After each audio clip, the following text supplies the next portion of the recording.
Next came flies.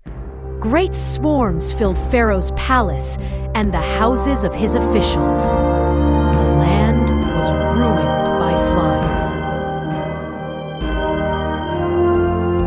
But in Goshen, where the Israelites lived, no flies were found.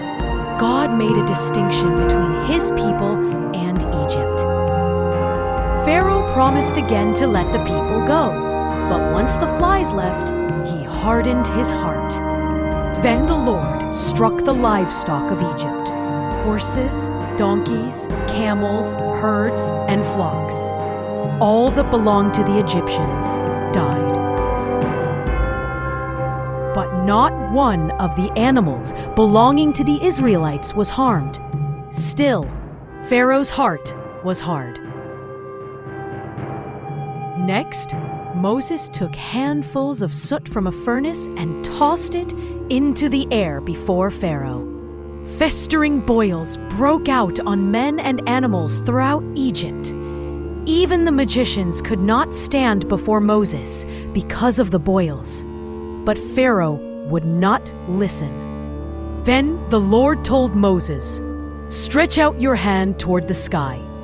And the Lord sent the worst hailstorm Egypt had ever known. Hail struck down everything in the fields: men, animals, and crops. Only in Goshen was there no hail.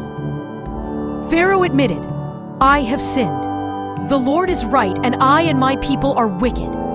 But when the storm stopped, he sinned again and hardened his heart. The Lord then sent a wind, and locusts swarmed over Egypt. They devoured every plant and tree left by the hail. Pharaoh cried, "I have sinned against the Lord your God and against you. Please forgive my sin once more and pray for me." Moses prayed. The Lord shifted the wind, and every locust was driven into the Red Sea.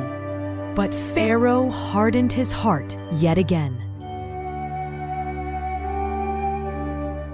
Next, darkness fell over Egypt, thick darkness for 3 days.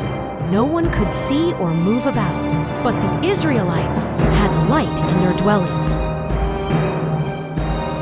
Pharaoh tried to bargain, but when Moses refused, Pharaoh drove him out and warned, "Make sure you do not appear before me again. The day you see my face, you will die." Finally, the Lord declared the last plague. At midnight, every firstborn son in Egypt would die, from Pharaoh's household to the lowest servant.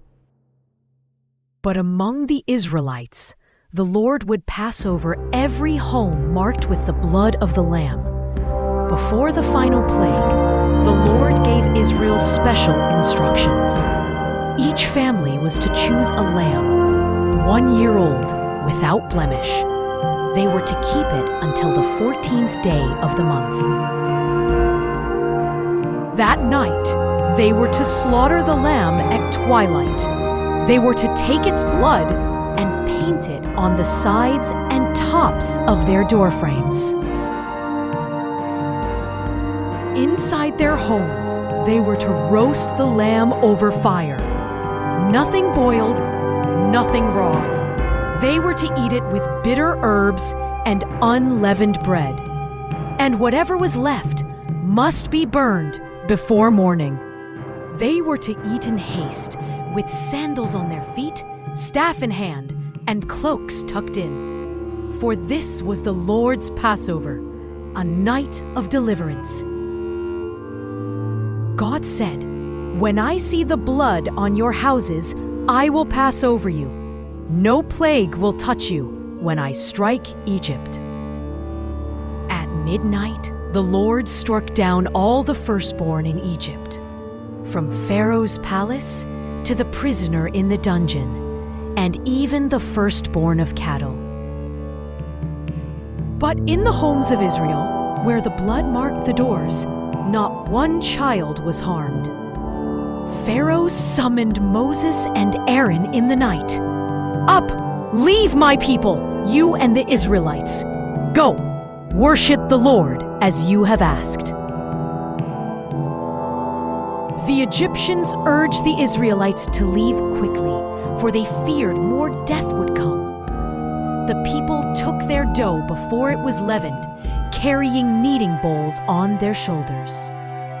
About 600,000 men, besides women and children, set out from Egypt that night. With them went flocks and herds, a great multitude.